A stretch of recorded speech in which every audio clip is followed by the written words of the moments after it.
دور کے ڈول سہانے۔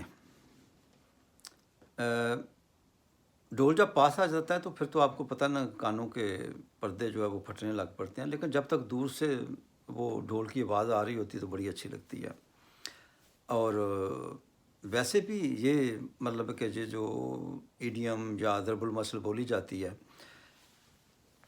تو یہ اس سینس میں بولی جاتی ہے کہ جو چیز ہمارے پاس موجود ہوتی ہے چاہے وہ اچھی بھی ہو، ہم اتنی قدر نہیں کر رہے ہوتے، لیکن دوسروں کی چیزیں دیکھ دیکھ کے تو ہم بڑی دفعہ گلے بھی کر رہے ہوتے ہیں، اللہ تعالیٰ سے بھی گلے کر رہے ہوتے ہیں کہ فلاں کو یہ دے دیا، فلاں کو یہ دے دیا، مجھے کیوں محروم رکھا، وغیرہ وغیرہ۔ تو اس طرح آپ دیکھیں گے کہ جو لوگ ہوتے ہیں نا، ملازمتیں وغیرہ کر رہے ہوتے ہیں، ان کو بڑا شوق ہوتا ہے میں نے بزنس کرنا ہے۔ وہ جناب جو ہی ملازمت کی پینشن وغیرہ ملتی ہے، کوئی گریجویٹی اکٹھے ہو کے ملے پیسے، تو سب سے پہلے ادھر ہی لگاتا ہے جا کے میں نے بزنس کرنا ہے، اور سال 2-3 سال کے بعد سب کچھ لٹا کے جناب بڑا فارغ شارغ ہو کے تو گھر میں بیٹھ جاتا ہے۔ اور جو بزنس کرنے والے ہوتے ہیں ان کو یہ ہوتا ہے کہ یار یہ نوکری کرنے والے یہ موجوں میں ہیں، چاہے بارش ہو، آندھی ہو، ان کی نوکری جاری رہتی ہے، یہ گھر بھی بیٹھ جائیں تب بھی تنخواہ ان کو ملتی رہتی ہے، تو دونوں ہی ایک دوسرے پہ حسرت کر رہے ہوتے ہیں۔ تو اسی طرح ایک باؤ صاحب تھے، مناسب عہدے پہ تھے، تو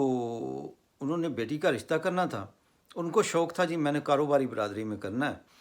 کیونکہ کاروباری برادری کے پاس پیسے بہت ہوتے ہیں، مشہور یہی ہوتا ہے کہ پیسے، حالانکہ کاروباری برادری میں بھی دیکھیں گے یہ کچھ 100 میں سے بمشکل 10 ہیں جو کامیاب لوگ ہوتے ہیں، باقی کوئی 100 میں سے آپ 10-15% کہہ لیں یا میکسیمم 20% کہہ لیں کہ جو ٹھیک ہوتے ہیں، لیکن بس کوئی بہت اچھا وہ نہیں کما رہے ہوتے، لیکن بس ٹھیک خوشحال ہوتے ہیں، ٹھیک ہوتے ہیں، اور باقی جو ہوتے ہیں 75% کہہ لیں وہ بس گزارا بزنس میں کر رہے ہوتے ہیں کہ ہینڈ ٹو ماؤتھ والا، بالکل جیسے نوکریوں میں کوئی 8-10% ہوتے ہیں جو بہت اوپر نکل جاتے ہیں اور بہت موجیں لگ جاتی ہیں، پھر کوئی 15-20% کہہ لیں کہ جو گزارے میں ہوتے ہیں، اور نیچے والے بیچارے بس اپنا وہ گھر کا خرچہ ہی پورے کر رہے ہوتے ہیں۔ تو ان کے مختلف رشتے آتے رہے، بڑے بڑے اچھے لڑکے نوکریاں کرتے تھے جناب، کوئی ڈاکٹر ہے، کوئی انجینئر ہے، کوئی اس طرح کا، لیکن وہ ٹھکرا دیتے تھے، کہتے نہیں میں نے اپنے بیٹے کی جو شادی کرنی بیٹی کی جو شادی کرنی ہے وہ میں نے کسی کاروباری آدمی سے کرنا ہے۔ تو اس طرح لہٰذا جو کاروبار وہ رشتے کرانے والی جو خاتون تھیں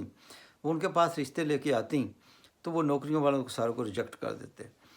تو ان کے پاس وہ ایک رشتہ لے کے آئیں تو وہ ان کو اچھا لگا، اس نے کہا یہ کاروباری لوگ ہیں، ان کا گھر بھی درمیانہ سا ہے لیکن مطلب کہ کامیاب لوگ ہیں، ان کو کامیاب لوگ سمجھا جاتا۔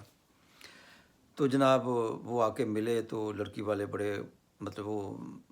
باؤ صاحب بڑے خوش تھے کہ گھر بھی خوش تھا، لڑکی بھی خوش تھی کہ میرا کاروباریوں میں ہو رہا ہے تو ریل پیل ہوگی، تو انہوں نے مطلب ان کو چائے شائے پلائی اور بڑی ان کی خدمت کی۔ تو پھر وہ اس پہ وہ باتیں ذرا جب آپ ایک دوسرے تفصیل پہلے تو وہ لڑکے والے پوچھتے رہے جی بچی نے کیا کیا ہوا ہے، کیا پڑھا ہے، انہوں نے بتایا جی گریجویشن فلاں میں کی ہوئی ہے، وغیرہ وغیرہ، اس طرح پھر بچے پہ بات آئی، اچھا جی کیا پڑھا ہوا ہے، تو جی بچے نے بس جی 10 جماعتیں پڑھ کے ہی تو اپنا کاروبار شروع کر دیا تھا، پھر اس کے بعد اتنا وقت نہیں ملا پڑھائی کا، اور تو لڑکی کا باپ بھی کہتا ہے ہاں اصل چیز تو کمائی ہوتی ہے، کمائی ہونی چاہیے بندے کی ٹھیک، تو کاروبار میں تو ویسے بھی کوئی تعلیم کا بہت زیادہ نہیں ہوتا جی، وہ تو سمجھ ہونی چاہیے کاروبار کرنے کی، تو لڑکے کا باپ بھی سارا لاتا ہے کہ یار یہ بندہ بڑا سمجھدار ہے۔ تو باتیں ہوتی رہیں تو کہتے ہیں جی ماشاءاللہ بچہ کیا کرتا ہے، تو کہتا ہے جی اپنا اس کا لکڑی کا کاروبار ہے، یہ ٹمبر مرچنٹ ہے۔ تو وہ سن کے بہت خوش ہوا، اچھا ماشاءاللہ، سنا ہے جی ٹمبر مرچنٹ تو بڑے پیسے کماتے ہیں، یہ تو ہزاروں روپے کی 1 فٹ لکڑی بیچتے ہیں تو لمبے چوڑے ان کے نفع ہوتے ہیں، تو اچھا ماشاءاللہ اپنے ہی یہ ملک میں کرتا ہے یا باہر کوئی اس کا ایکسپورٹ کا کاروبار ہے یا امپورٹ کا ہے؟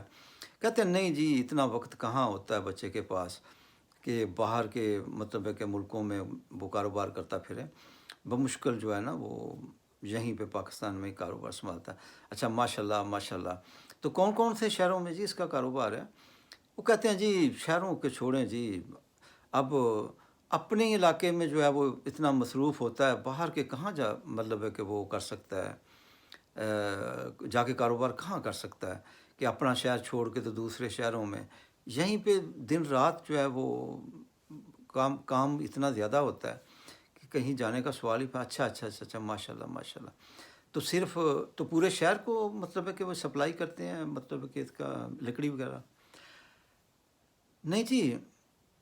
پورے شہر کو کہاں کرنی ہے، اتنا اتنا بزی انسان اور اتنا وہ مطلب ہے کہ اکیلا آدمی بیچارہ کیا کرے، کدھر کدھر جائے. اچھا پورے شہر کو بھی نہیں کرتے تو پھر پورے علاقے کو کرتے ہیں.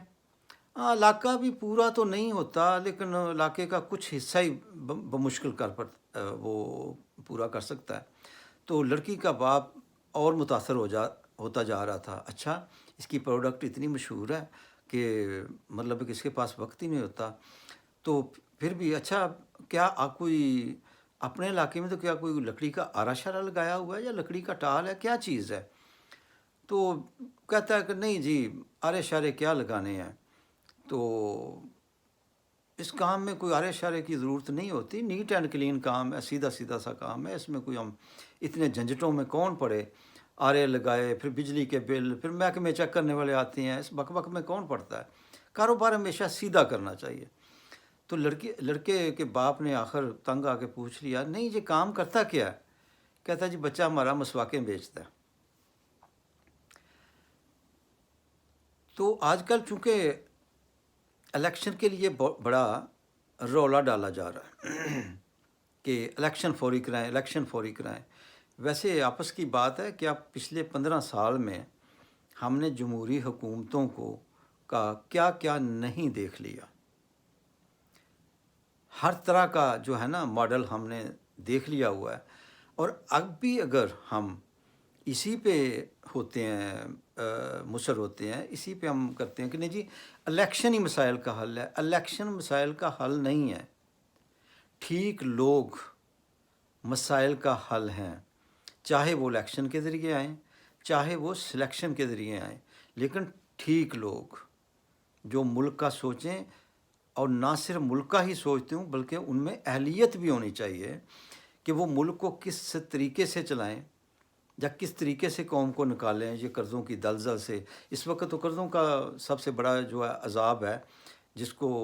بھگتنے کے لیے گورنمنٹ کو ٹیکس بھی لگانے پڑ رہے ہیں، بجلی کے بل بھی بڑھانے پڑ رہے ہیں، پٹرول کا بھی وہ کر رہا ہے. کیونکہ آپ دیکھیں نا گاڑیوں کی تعداد تو کوئی کم نہیں کرے گا، نہ گاڑیوں کی امپورٹ کوئی کم کرے گا، نہ کوئی پبلک ٹرانسپورٹ چلائے گا. دعا کریں اللہ کرے کسی کو ہوش آ جائے تو پبلک ٹرانسپورٹ ہی چلا دیں، تو یقین کیجئے آپ کے پٹرول کی پرائسز بھی نیچے آ جائیں گی اور لوگوں کو سستی